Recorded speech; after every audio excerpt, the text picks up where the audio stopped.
राम राम जी। वैसे तो मैं नेपाल यात्रा की सारी वीडियोस अपलोड कर चुका हूं, पर मैं चाहता हूं एक ऐसी वीडियो अपलोड करूं जिसमें सारी जानकारी एक साथ हो। जैसे आप भी अगर फ्यूचर में कभी नेपाल जाने का प्लान करो, चाहे वो साइकिल से हो, मोटरसाइकिल से हो, कार से हो या पब्लिक ट्रांसपोर्ट से हो, तो आपको कोई भी प्रॉब्लम ना हो और A to Z सारी इंफॉर्मेशन, सारी जानकारी आपको एक ही वीडियो में पता चले। तो इस वीडियो में हम बात करने वाले हैं कौन सा हमने रूट लिया, आप कौन सा रूट ले सकते हो, कितने दिन का आप प्लान कर सकते हो, नेपाल में आप कहाँ कहाँ घूम सकते हो और क्या क्या नेपाल में देखने के लिए।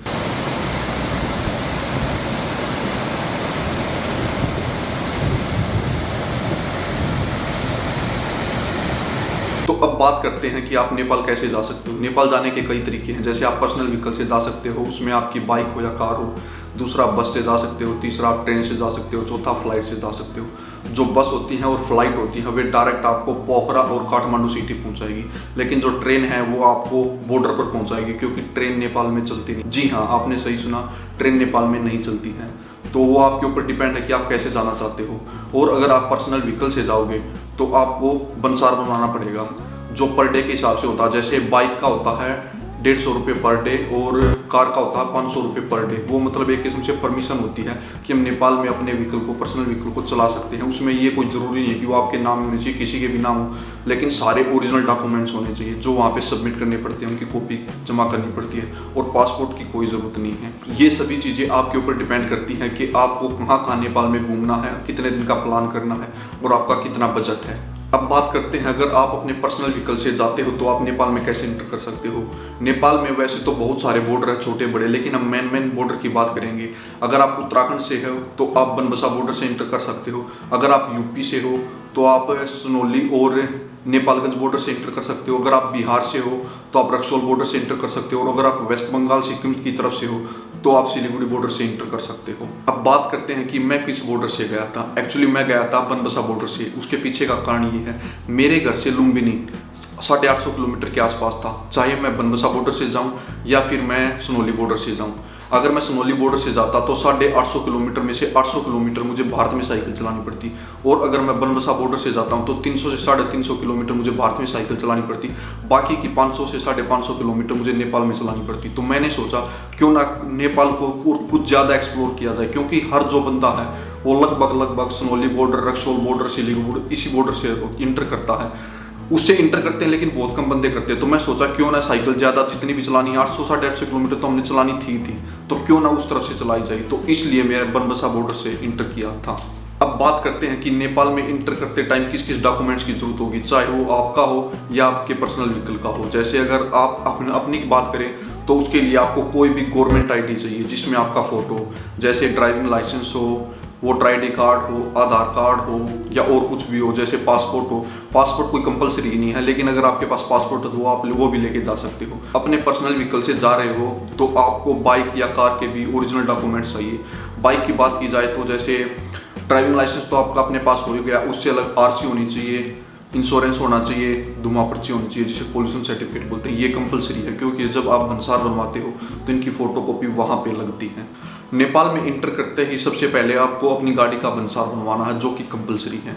उसके बाद आपको सिम लेनी है, क्योंकि आपको नेटवर्क की जरूरत पड़ेगी। किस लोकेशन पे जाना, कहाँ पे रुकना, ये चीज़ें देखने के लिए आपको नेट की जरूरत पड़ेगी। तो आप कोई भी सिम ले सकते हो, वहाँ पर बहुत सारी सिम है, लेकिन मैं आपको कहूँगा एनसेल ले, क्योंकि हमने एनसेल लिया था और मोस्टली हर जगह उसका नेटवर्क है और बहुत अच्छा डाटा चलता है। अगर आप सिम नहीं लेना चाहते हो तो उसके बिना भी आपका काम चल जाएगा, क्योंकि हर एक होटल हो, हॉस्टल हो, ढाबा हो या कहीं पे भी किसी भी लोकेशन पे जाओगे तो आपको वाईफाई मिल जाएगा और बहुत अच्छा नेटवर्क है वाईफाई का हर जगह। तो अगर आप ये चाहते हो कि मैं 1000-1200 रुपये नहीं लगाना चाहता तो आप वाईफाई से भी काम चला सकते हो। अब हम बात करते हैं कि हमने कौन सा रूट लिया। हमने रूट लिया था बनबसा बॉर्डर से, जिसमें हम सबसे पहले उत्तर प्रदेश में मुरादाबाद होते हुए बनबसा बॉर्डर पहुंच गए थे, जहां से हमने नेपाल में एंटर किया था। वहां से हम लुम्बिनी से बुटवल होते हुए पोखरा पहुंच गए थे। पोखरा से हम मुक्तिनाथ गए, जहां पर भगवान विष्णु का वर्ल्ड हाईएस्ट टेम्पल है। उसके बाद हम वापस पोखरा आए। पोखरा से हम काठमांडू गए। काठमांडू एक्सप्लोर करने के बाद हम वहां से जनकपुर पहुंच गए, जहां पर सीता माता का जन्म हुआ था। वहां से फिर हमने बिहार में एंटर किया था, बिठामोड़ बॉर्डर से। उसके बाद हम बिहार से उत्तर प्रदेश से दिल्ली और हरियाणा वापस आ गए, जिसमें हमें लगभग 36 दिन लगे थे, जिसमें हमने 1800 किलोमीटर साइकिल राइड की थी। अब बात करते हैं नेपाल एक्सपीरियंस के बारे में। आप जब भी नेपाल में जाओ तो अपना कैश ज़्यादा से ज़्यादा लेके चले, क्योंकि वहाँ पर अगर आप एटीएम से निकलवाते हो तो उसका 350 से 500 रुपये चार्ज करता है एक बार निकलवाने में, चाहे उसमें आपने 1000 रुपये निकलवाए हो या 10,000 रुपये निकलवाए हो। और अपने इंडिया का 1 रुपया वहाँ पर 1.6 रुपये के बराबर चलता है। जैसे कि अपने यहाँ से अगर आप 1000 रुपये लेके जाओगे तो वहाँ पर वो 1600 रुपये का काम करेंगे। उसके बाद बात करते हैं कि नेपाल में आप रुपये कहीं पे भी चेंज करवा सकते हो, ज़रूरी नहीं कि आपको बॉर्डर पर ही चेंज करवाना हो। आप किसी भी शॉप पे, पेट्रोल पंप पे या कहीं पे भी चेंज करवा सकते हो, आपकी हर जगह चेंज हो जाएंगे। दूसरी बात करते हैं कि नेपाल सेफ़ है या नहीं। नेपाल बहुत सेफ़ है, हमें कहीं पे भी कोई भी प्रॉब्लम नहीं है। आप दिन रात कहीं पे भी चल सकते हो, कोई भी प्रॉब्लम नहीं है किसी भी जगह। तो आप सोलो हो या डबल हो, कोई भी दिक्कत नहीं है। नेपाल के लोग बहुत अच्छे हैं। अगर आप कहीं पे भी किसी से हेल्प मांगोगे तो आपको वो हेल्प ज़रूर मिलेगी। उसके बाद बात करते हैं कि अगर आप जाना चाहते हो साइकिल से, बाइक से, कार से या पब्लिक ट्रांसपोर्ट से, तो आप कितने दिन का प्लान करो। वैसे तो नेपाल बहुत बड़ा है, आप कितने दिन का भी प्लान करो वो कम ही रहेंगे, क्योंकि नेपाल में आपको बहुत सारे ट्रैक मिल जाएंगे, बहुत सारे। नेपाल में आप बहुत कुछ एक्सप्लोर कर सकते हो, लेकिन वो आपके ऊपर प्लान है। अगर आप बाइक राइड प्लान कर रहे हो तो मैं आपको 7 से 10 दिन का सजेस्ट करता हूँ। मोस्टली बाइक राइडर 7 से 10 दिन का प्लान करते हैं। तो अगर आप भी सोलो या अपने किसी फ्रेंड के साथ बाइक राइड प्लान करने का प्लान कर रहे हो तो मैं आपको सजेस्ट दूंगा। और आप दिल्ली के आसपास से हो तो आप यहाँ से पहले गोरखपुर होते हुए सोनौली बॉर्डर से इंटर करें। वहाँ पर आपको सबसे पहले लुम्बिनी देखने को मिलेगा, जो कि बहुत अच्छा है। आप पूरा एक दिन, आधा दिन, वो आपके ऊपर है, मतलब बहुत बड़ा है। जितना आप धीरे देखोगे 1 दिन लग जाएगा, जल्दी जल्दी देखोगे तो आधा दिन लग जाएगा। हम भी 4 से 5 घंटे घूमे थे। पहले दिन आप लुम्बिनी देखो, उसके बाद आप गोरखपुर होते हुए डायरेक्ट पोखरा पहुँचे। पोखरा आप 2 से 3 दिन आराम से घूम सकते हो, बहुत सारी चीज़ें हैं देखने के लिए। उसके बाद आप पोखरा से मुक्तिनाथ टेम्पल जा सकते हो, जिसमें आप 1 दिन में भी जा सकते हो अगर भगा के लेके जाओगे। और रास्ते में व्यू देखने हो और बढ़िया एक्सपीरियंस करना हो तो आप 1.5 दिन में जाने का प्लान करो, 1.5 से 2 दिन का। मुक्तिनाथ टेम्पल देखने के बाद आप वापस पोखरा आना पड़ेगा। पोखरा से आपको काठमांडू जाना पड़ेगा, और काठमांडू में भी आप 2 से 3 दिन अच्छी तरह घूम सकते हो, क्योंकि काठमांडू में भी बहुत जगह है देखने की। और अगर आप ट्रैकिंग का प्लान कर रहे हो तो पोखरा और काठमांडू के आसपास बहुत सारी ट्रैकिंग है। वो चाहे आपको 1 दिन की करनी हो, 3 दिन की करनी हो, 5 दिन की करनी हो, 7 दिन की करनी हो, वो अलग अलग है। जैसा कि आप सभी को पता है, एवरेस्ट बेस कैंप हो गया, उसके बाद एवरेस्ट हो गई, और भी बहुत सारे ऐसे हैं जो आपको ट्रैक करने को मिल जाएंगे। तो अगर आप ट्रैक करना चाहते हो तो वो अपने दिन के हिसाब से प्लान करो कि आपको कितने दिन की राइड करनी है। उसके बाद आप काठमांडू से डायरेक्ट बुटवल होते हुए वापस सोनौली बॉर्डर आ सकते हो, या फिर काठमांडू से आप जनकपुर होते हुए बिहार में बीठा मोड़ बॉर्डर से इंटर बिहार में कर सकते हो, वहाँ से वापस आ सकते हो। तो आपके ऊपर प्लान है। और अगर आप सिक्किम साथ में करना चाहते हो तो आपको काठमांडू से डायरेक्ट सिलीगुड़ी बॉर्डर के आसपास जाना पड़ेगा, और वहाँ से आप सिक्किम कर सकते हो। तो वो आपके ऊपर, आप क्या करना चाहते हो क्या नहीं, ये मैंने थोड़ा सा रूट मैप बता दिया, बाकी आप अपने हिसाब से चेंज कर सकते हो। अब बात करते हैं खाने की और रहने की। भाइयों, अगर आप नेपाल में जा रहे हो तो आपको कभी भी ये फील नहीं होगा कि आप इंडिया से बाहर आ रखे हो, क्योंकि आपको वैसा ही सेम स्वादिष्ट खाना खाने को मिलेगा। जैसा कि आप लोगों को पता कि हमने साइकिल राइड की थी हो, तो हम 36 दिन नेपाल में रहे थे। तो 36 दिन में हमें कभी भी ऐसा फील नहीं हुआ कि हमें खाना नहीं मिल रहा है, या कई जगह ऐसा हो सकता है कि आपको चपाती ना मिले, क्योंकि रोटी वहाँ पे कम खाते हैं।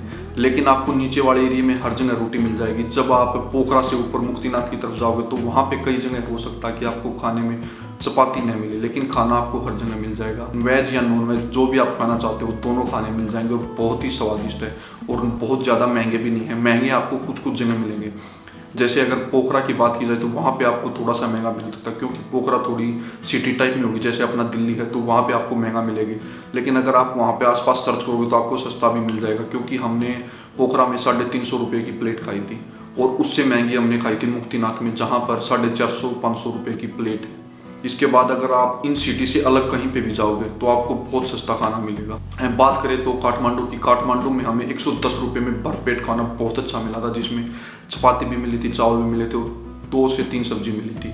और एक बात स्पेशल है नेपाल की, नेपाल में आपको दाल हर जगह मिलेगी, और वो लगाने के लिए नहीं, पीने के लिए होती है। ये हमने पहली बार नेपाल में जाने के बाद पता चला, क्योंकि अभी तक हम जितने भी घूमे हैं उसमें मैंने दाल हमेशा लगाई है रोटियों के साथ, लेकिन वहाँ पर हमें जाने के बाद पता चला, क्योंकि वहाँ पे थोड़ी सी पतली दाल देते हैं, वो हमेशा पीने के लिए होती है। खाने के लिए सब्जी अलग से देते हैं, साथ में अचार देते हैं, मतलब कि बहुत अच्छा खाना है। आप मज़ा आ जाएगा भाई साहब, एक बार जाके देखो, मज़ा आ जाएगा ज़बरदस्त। अगर आप बात रहने की तो रहने में आपको हर जगह मिल जाएगा, और जो मोस्टली रूम होते हैं वे आपको 400-500 से स्टार्ट हो जाएंगे। जैसे हमने कई जगह होटल लिए थे तो हमें 500 रुपये में होटल मिल गया था, जो 2 पर्सन के लिए था। 2 पर्सन आराम से सो सकते हैं। हॉस्टल करेंगे तो 200-300 से हॉस्टल स्टार्ट हो जाएंगे। अगर आप सोलो ट्रैवलर हो तो हॉस्टल भी आपको बहुत सारे मिल जाएंगे। उसके बाद अगर काठमांडू में गए तो काठमांडू में तो और भी सस्ता है, क्योंकि वहाँ पर पशुपतिनाथ मंदिर है, बहुत सारी धर्मशाला खुली हुई है, तो वहाँ पर आपको 150-200 से स्टार्ट हो जाएगा। लेकिन हम काठमांडू में गुरुद्वारे में रुके थे। वैसे तो हमें रुकने के लिए जो साइकिल क्लब वाले होते हैं उन्होंने हमारे लिए कर रखा था प्लान, लेकिन हम वहाँ पे नहीं, तो हम गुरुद्वारे में रहे थे। लेकिन वहाँ पर लंगर की फैसिलिटी नहीं है, खाने के लिए आपको बाहर जाना पड़ेगा। लेकिन रहना आपका बहुत अच्छा हो जाएगा, जिसमें आपको गर्म पानी भी मिलेगा। तो उम्मीद करूंगा आप लोगों को सभी चीज़ों का पता चल गया होगा। अगर फिर भी आपके मन में कोई भी डाउट है तो आप नीचे कमेंट कर सकते हो और मुझसे पूछ सकते हो। इससे अलग आप मुझे फेसबुक और इंस्टाग्राम पे भी फॉलो कर सकते हो, क्योंकि जो यूट्यूब पे वीडियो है वो थोड़ा सा लेट आती है, लेकिन इंस्टाग्राम और फेसबुक पे मैं करंटली अपडेट रहता हूँ। जैसे अभी कोई नई प्लान करूँगा तो उसमें आपको पता चल जाएगा कहाँ प्लान कर रहा हूँ, आपकी सिटी में आ रहा हूँ या नहीं आ रहा हूँ, तो आप मिल भी सकते हैं। बाकी वीडियो आपको ऐसे ही मिलती रहेंगी। उम्मीद करूँगा आप लोगों को वीडियो पसंद आई होगी, और पसंद आई तो लाइक, सब्सक्राइब एंड शेयर करना ना भूलें।